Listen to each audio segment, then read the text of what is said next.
जय हिंद दोस्तों, मैं हूं प्रभात। पीसीएस शिक्षा के मंच पे आप तमाम अभ्यर्थियों का हार्दिक अभिनंदन है। आज चर्चा के मुख्य बिंदु में है बिहार करंट अफेयर्स का एक टॉपिक जो परीक्षा के दृष्टिकोण से काफ़ी इंपॉर्टेंट हो सकता है। पटना हाई कोर्ट के चीफ जस्टिस का बदलाव हो चुका है। अब नए चीफ जस्टिस ने पदभार ग्रहण कर लिया है, तो परीक्षा के दृष्टिकोण, खासकर आगामी 71वीं बीपीएससी के दृष्टिकोण से ये काफ़ी इंपॉर्टेंट हो सकता है। आइए चलते हैं, समझते हैं सेशन में कैसे ये पूरा का पूरा बदलाव हुआ है, कौन रहे हैं इसके पहले, क्या है पटना हाई कोर्ट का इतिहास। इन तमाम पहलुओं पे हम लोग बहुत ही कम समय में चर्चा करेंगे। इससे पहले कि सेशन में हम आगे बढ़ें, आप सभी को याद करा दें कि यदि आपने चैनल को सब्सक्राइब नहीं किया है तो चैनल को जरूर सब्सक्राइब कर लें, ताकि इस तरह के इंपॉर्टेंट इवेंट, करंट इवेंट का नोटिफिकेशन आपको तुरंत मिल सके और आप अपने करंट अफेयर्स को अपडेट कर पाएँ। आइए चलते हैं सेशन में। तो आप देख रहे हैं, ये आज दिनांक है 22 जुलाई, जिसे मैं लेक्चर रिकॉर्ड कर रहा हूं, और ये 21 जुलाई का ये न्यूज़ है जिसे प्रकाशित किया था पीटीआई ने, प्रेस ट्रस्ट ऑफ इंडिया ने। और न्यूज़ आप देख पा रहे हैं जहां बताया जा रहा है कि high court chief justice Bihar Jharkhand सहित 5 हाईकोर्ट को मिलेंगे नए चीफ जस्टिस। 3 जजों का प्रमोशन हुआ है। तो लगातार ही आप देखेंगे कि देश के राष्ट्रपति द्रौपदी मुर्मू के द्वारा ये घोषणा किया गया है और यहाँ पे 5 नए चीफ जस्टिस बनाए गए हैं। इस बात को याद रखेंगे। 5 राज्यों में, आपको पता है कि पूरे देश में भी कितने हैं, 25 हाई कोर्ट हैं, और इन 25 में से आप देखेंगे कि 5 हाई कोर्ट को यहाँ पे नया चीफ जस्टिस मिल गया है, जिसमें से 3 जजों का प्रमोशन है। प्रमोशन कहने का मतलब वो वहीं पे पोस्टेड थे और वो प्रमोट किए गए हैं, और 2 जगह आप देखेंगे कि नए चीफ जस्टिस भेजे गए हैं। तो ये 5 जो चीफ जस्टिस है कौन कौन है, यहाँ आप देख सकते हैं। संजीव सचदेवा को मध्य प्रदेश भेजा गया है, ये मध्य प्रदेश के चीफ जस्टिस मिले हैं। विभू बाकरू दिल्ली में थे पहले और अब कर्नाटका में गए हैं। इस बात को तो एमपी ये प्रमोट किए गए हैं। विभू बाकरू दिल्ली में थे पहले और अभी कर्नाटका में गए हैं। आशुतोष कुमार जो कि अभी पटना में थे और पटना के बाद ये कहाँ चले गए हैं, अभी गुवाहाटी में इनको भेजा गया है। विपुल मनुभाई पंचोली, ये विशेषतः गुजरात के हैं, पटना हाईकोर्ट में पहले से ही ये कार्यरत हैं और अभी इनको प्रमोट कर दिया गया है, क्योंकि पटना हाईकोर्ट के जो चीफ जस्टिस थे वो ऑलरेडी सुप्रीम कोर्ट भेजे जा चुके थे।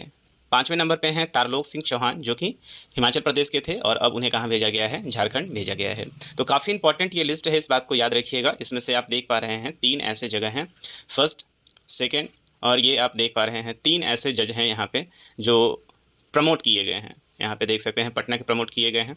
दिल्ली का आप देख सकते हैं लिस्ट में, मध्य प्रदेश में रह गए हैं। दिल्ली कर्नाटका भेजा गया है, पटना का गुवाहाटी भेजा गया है और पटना हाई कोर्ट। तो यहाँ 2 का ही लिस्ट यहाँ पे आपको नज़र आ रहा है। तो कुल मिला के 5 जजों का देख रहे हैं यहाँ पे चीफ जस्टिस का नाम आया है। आइए चलते हैं, खासकर बिहार, जो कि हम यहाँ पे ज़्यादा जो कवर कर रहे हैं बीपीएससी के लिए कवर कर रहे हैं। तो यहाँ आप देख सकते हैं बिहार के लिए इंपॉर्टेंट ये खबर बन जाता है। द हिंदू ने इसे प्रकाशित किया है। Justice Vipul M Pancholi sworn in as chief justice of Patna high court. आप देख सकते हैं 21 जुलाई को है, प्रेस ट्रस्ट ऑफ इंडिया के द्वारा इसे पहले प्रकाशित किया गया था। लगभग कल, मतलब दोपहर के 12:30 बजे के आसपास इस न्यूज़ को पब्लिश किया गया था। So justice Vipul M Pancholi was administered the oath of office by Bihar governor Arif Mohammad Khan at the Raj Bhavan in Patna. तो अभी बिहार के जो गवर्नर हैं वो कौन है, महामहिम आरिफ मोहम्मद खान हैं। इन्होंने चीफ जस्टिस को शपथ दिलाई है और अब ये हमारे राज्य के, मतलब बिहार के 45वें क्या बन गए हैं, ये चीफ जस्टिस बन गए हैं। आप देख सकते हैं ये अभी तक का लिस्ट है। तो इस लिस्ट में आप देख पा रहे हैं 44 नंबर के जो अभी बिहार के चीफ जस्टिस है, बिहार पटना हाई कोर्ट के, जो कि पटना में है। तो कृष्ण विनोद चंद्रन थे, जो 29 मार्च 2023 को इन्होंने टेक ओवर किया था और 15 जनवरी 2025 को ये सुप्रीम कोर्ट के लिए एलिवेट कर दिए गए थे। ये सुप्रीम कोर्ट इनको भेज दिया गया था और उनके जगह पे जो सीनियर मोस्ट थे यहाँ पे अभी पंचोली साहब, ये अभी कार्यभार संभाल रहे थे। और इसके पहले 43 नंबर पे संजय करोल साहब थे और उसके पहले आप देख रहे हैं कि अमरेश्वर प्रताप शाही थे। बीपीएससी ने अमरेश्वर प्रताप शाही को लेकर एक प्रश्न पूछा था 2019 और 2020 के दौरान, तो याद रखिएगा यहाँ से प्रश्न बनने की संभावना बहुत ज़्यादा होती है। बात करें यहाँ पे हमारे पटना हाईकोर्ट के 45वें चीफ जस्टिस के बारे में, तो आप देख सकते हैं कि पटना हाईकोर्ट के 45वें मुख्य न्यायाधीश न्यायमूर्ति विपुल एम पंचोली को राजभवन के लॉन में राज्यपाल आरिफ मोहम्मद खान ने पद और गोपनीयता की शपथ दिलाई है।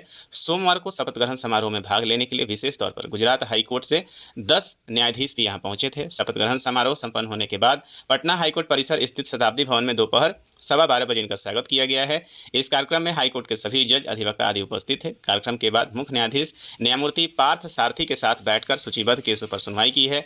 28 मई 1968 को गुजरात के अहमदाबाद में जन्मे न्यायमूर्ति पंचोली अहमदाबाद के सेंट जेवियर्स कॉलेज से इलेक्ट्रॉनिक्स में स्नातक करने के बाद sir LA Shah law college में इन्होंने कानून की पढ़ाई की है। तो ये पूरा का पूरा जो है आप देख सकते हैं ये है। हालांकि ये फैसला आज नहीं हुआ है, आप देखेंगे सबसे पहले 1 अक्टूबर 2014 को इन्हें गुजरात हाई कोर्ट का जज बनाया गया था। 24 जुलाई 2023 को इनका स्थानांतरण पटना हाई कोर्ट में किया गया था और 26 मई को सुप्रीम कोर्ट कॉलेजियम ने पटना हाई कोर्ट के सीनियर जज न्यायमूर्ति विपुल एम पंचोली को पटना हाई कोर्ट का नया न्यायाधीश बनाने की अनुशंसा केंद्र सरकार को भेजी थी, जो कि अब मंजूर हो चुकी है और इन्होंने अब शपथ ग्रहण कर लिया है और अब ये 45वें पटना हाई कोर्ट के लिए चीफ जस्टिस के पद पर कार्यरत हो चुके हैं। बात करें पटना हाई कोर्ट की, तो पटना हाई कोर्ट के इतिहास के बारे में थोड़ा सा जान लीजिए। तो न्यायालय की स्थापना के लिए जो घोषणा की गई थी, आपको पता है कि 22 मार्च 1912 को, आपको याद आ रहा होगा कि बिहार जो है वो किससे, बंगाल से अलग हुआ था और 22 मार्च 1912 को बिहार और उड़ीसा कंबाइंड रूप से एक नए प्रांत के रूप में एस्टेब्लिश हुआ था। सो जब एक नया राज्य बनता है तो उसके लिए एक क्या चाहिए, एक अपना न्यायालय भी चाहिए और उसी समय इसकी घोषणा की गई थी। न्यायालय की स्थापना के लिए एक घोषणा भारत के गवर्नर जनरल द्वारा 22 मार्च 1912 को जारी की गई थी। उच्च न्यायालय भवन की आधारशिला 1 दिसंबर 1913 को वायसराय और भारत के governor general sir Charles Hardinge, उसमें आपको पता है चार्ल्स हार्डिंग हुआ करते थे, ऑफ पेंसर्ट के द्वारा रखी गई थी। पटना उच्च न्यायालय भवन के पूर्ण होने पर उसी वायसराय के द्वारा 3 फरवरी 1916 को औपचारिक रूप से इसका उद्घाटन किया गया था। तो पटना हाईकोर्ट की जो बिल्डिंग आप देख रहे हैं, 3 फरवरी 1916 को इसके लिए क्या किया था, औपचारिक रूप से इसका उद्घाटन किया गया था और आधिकारिक जो कार्य है यहाँ पे 1 मार्च 1916 से शुरू कर दिया गया था और उस समय sir Edward Maynard Des Champs Chamier न्यायालय के पहले मुख्य न्यायाधीश बने थे। इस क्वेश्चन को ही बीपीएससी ने पूछ लिया है इससे पहले। तो हाईकोर्ट वाले से क्वेश्चन काफ़ी आते रहते हैं, इसके फैक्ट पे निश्चित रूप से आप काफ़ी ध्यान दीजिएगा। तो स्वतंत्रता के पहले जो यहाँ के जो चीफ जस्टिस बने थे एडवर्ड मेनार्ड डेंस चैप्स चैमियार बने हुए थे, इस बात को भी आप याद रखेंगे। 1948 मतलब आज़ादी के बाद पटना उच्च न्यायालय ने 26 जुलाई 1948 तक बिहार और उड़ीसा प्रांत के क्षेत्रों पर अधिकार क्षेत्र का प्रयोग किया। जब उड़ीसा के लिए एक अलग उच्च न्यायालय का गठन कर दिया गया तो पटना उच्च न्यायालय ने 1972 में रांची में एक सर्किट बेंच खोली थी। 1976 में रांची स्थित पटना उच्च न्यायालय की सर्किट बेंच एक अस्थायी बेंच बनी। नवंबर 2000 में आपको याद आ रहा होगा कि जब बिहार पुनर्गठन अधिनियम 2000 के तहत रांची स्थित पटना उच्च न्यायालय की सर्किट बेंच झारखंड उच्च न्यायालय बन गई। तो आपको पता है कि बिहार का अभी तक जो विभाजन हो रखा है, तो स्वतंत्रता के पहले आप देखेंगे कि ये बंगाल से अलग होकर एक अलग राज्य के रूप में रहा। बिहार और उड़ीसा आप देखेंगे ये एक साथ रहे थे और उसके बाद जब देश आज़ाद हो गया तो आपको याद आ रहा होगा 1936 में क्या हो गया था, बिहार से उड़ीसा अलग हो गया था। और फिर आपको याद आ रहा होगा स्वतंत्रता के बाद जब 2000 में, वर्ष 2000 में बिहार से क्या हो गया था, झारखंड अलग हो गया था। तो इसके कारण अब यहाँ से जो पटना हाई कोर्ट का एक सर्किट बेंच जो रांची में था, अब वहाँ से चेंज होकर क्या बन गया था, झारखंड उच्च न्यायालय बन गया था। 18 अप्रैल 2015 से पटना हाई कोर्ट ने स्थापना के 100 वर्ष पूरे कर लिए थे हाल फिलहाल 2015 में और 1 वर्ष तक चलने वाले शताब्दी समारोह की योजना यहाँ बनाई गई थी। भारत के राष्ट्रपति प्रणब मुखर्जी खुद यहाँ उपस्थित थे और उनकी अध्यक्षता में बिहार के राज्यपाल केसी नाथ त्रिपाठी, भारत के मुख्य न्यायाधीश एच एल दत्तू और पटना हाईकोर्ट के मुख्य न्यायाधीश नरसिम्हा रेड्डी ने उस समय इसके लिए उद्घाटन समारोह और इसके भव्य स्वागत समारोह में शिरकत की थी। तो कुल मिला के ये है हमारे लिए इम्पोर्टेंट कि पटना जो हाई कोर्ट है वो मुख्य रूप से एग्जिस्टेंस में कब आया था, तो इस बात को याद रखिएगा। आधिकारिक रूप से पटना हाई कोर्ट जो है वो 1 मार्च 1916 से काम कर रहा था, जबकि इसकी घोषणा 22 मार्च 1912 को कर दी गई थी, जब बिहार एक अलग राज्य के रूप में अस्तित्व में आया था। तो मुझे उम्मीद है कि ये जो फैक्ट है आपके परीक्षा के दृष्टिकोण से काफ़ी इंपॉर्टेंट है, आप इसे याद रखेंगे और अपने करंट अफेयर्स में इसे जरूर अपडेट कर लेंगे। तो इस सेशन में इतना ही, मिलेंगे हम आपसे अगले सेशन के लिए। सेशन यदि आपको बेहतर लगा हो तो अपने दोस्तों के बीच में भी शेयर करें, कमेंट करें। यदि आप फेसबुक पे देख रहे हैं तो पेज को फॉलो जरूर कर लें। तब तक दीजिए मुझे इजाज़त। साइनिंग ऑफ, दिस इज प्रभात। जय हिंद।